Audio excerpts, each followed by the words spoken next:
एक सेकंड हो गया डिजिटल दुनिया हो गया। आदमी कितना काम करता है खुद को याद नहीं रहता।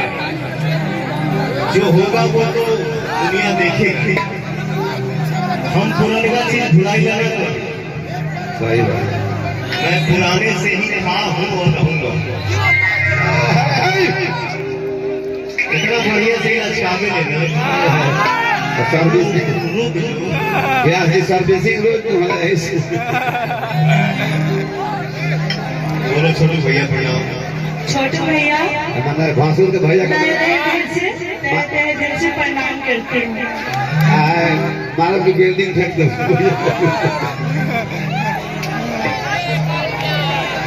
हर खलियान साफ करा। अरे जब हम गाँव में लड़काई में नाच हो रहे तो शुक्रिया अदा कैसे होते हैं रे?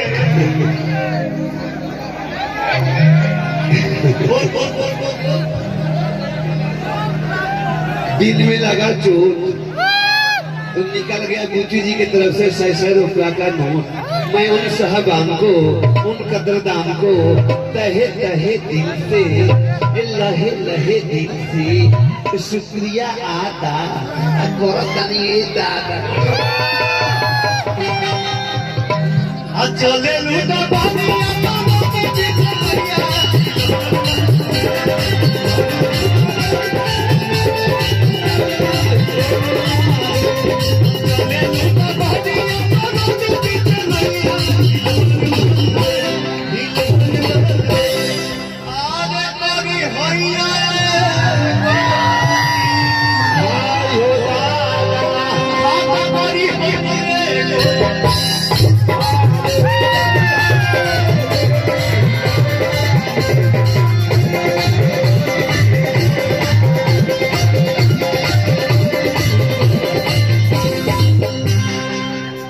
सुतहु न देवे दरार हर जगह ना।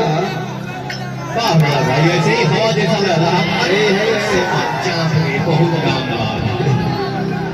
करोगे पैसा भाई भाई बाबू के अकबरिया में के अकबरिया में